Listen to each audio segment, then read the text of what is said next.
If you struggle to put work down at the end of the workday, or maybe you hear from your partner, you're not present, you're not here, you're always focused on work, then one thing that you might be struggling with is transitioning from doing mode to being mode. That's what we're going to explore in today's Coaching Corner lesson.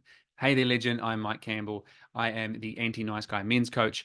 I'm the founder of the Everyday Legends Academy, and I support nice guys in building self worth, self respect, and a strong sense of security so you can get more from life, love, and the everyday. All right, let's hit today's Coaching Corner lesson, where this week's coaching call really was exploring about how, for one of my clients, Steve, so much of his life is in his business and how that bleeds into so much of his life. And so he has this journey home. He gets the ferry, he lives in Sydney.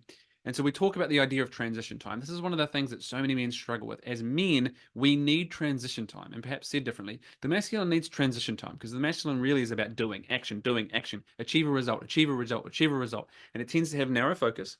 And when I focus narrowly, I can see so well through here, but I miss everything else. And so if I don't ever zoom out, I miss a lot. And that's really what this is about, is the ability to zoom out. But if I transition and just go from one thing to the next, I miss a lot. This will happen all through our lives. It will happen when we come home, and the cliche is he walks in the office, she hands him the baby and says, I've had a tough day, take over the baby. And he's like, I just need to sit down and have a break for a moment. If you've ever felt that, or a different scenario for you, perhaps you're at work, something happens, 5 hours later, that thing is still in your head, but you're supposed to be somewhere else. You're in a meeting, you're in another task. You haven't been able to put that down. This is really what was going on, both of these, for Steve, that we've explored a little bit historically, but it came up on today's call. And so we talk about this journey, both from transitioning at the end of the day into the role of being a partner and a parent, but also throughout the day, from one task to another, one mode to another. It might be one task here, another task, it might be a meeting, it might be, some other kind of conversation, and it needs a different mode, or at the very least, needs to put the previous thing behind him. One of the very big common things right now for him was dealing with a very unpleasant situation at work, and how the person he's having to deal with has created a really, really shitty experience and situation for him and his company. And that is weighing on him frequently. It keeps visiting him. How do we deal with those things that we keep visiting, we struggle to put down? So we looked at transition on these two levels. First of all, let's go broad.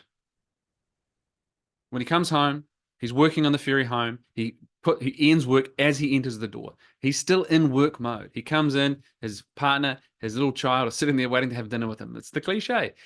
And he's still in work mode, even if he still has some work to do. So what we really need is we need to be able to transition out of that. Men need transition time, whatever that is. You need to create some kind of a ritual, something where you can put work down. So what we've discussed for him is, instead of letting work bleed all the way through, mark a point on the ferry journey home where work finishes, and then he will go through a process where he puts it down. He writes down anything that might need to be done tomorrow, the next day, whatever it is. He diarizes it, he journals it, he empties shit out. So that process means that when he gets off the ferry, he's out of work mode, and he can transition into partner and parent mode, into being mode. Instead of trying to achieve results and kick ass and get shit done, he gets to be present. He can show up as a caregiver in that new role. Absolutely essential if this is you. That might be walking around the block. It might be talking to your partner and saying, hey, when I come home, I realize I'm not in the best state. I need to transition. So what I'm going to do is I'm going to head straight for the room. I'm going to have a shower. I'm going to change my clothes. I'm going to come out fresh so I can be present. I need that 5 minutes so I can truly be present with you. That might be your example. But then for Steve, it's also throughout the day, from one task to the next. When I finish one task, one project, how do I then transition into the next one and not bring it with me? Or dealing with this person that's really frustrating and really annoying, how do I put that down? Now, often what happens is we get caught up in our head, up in our head, up in our head. So there's two things that we need to do here. First of all, we need to get out of our heads.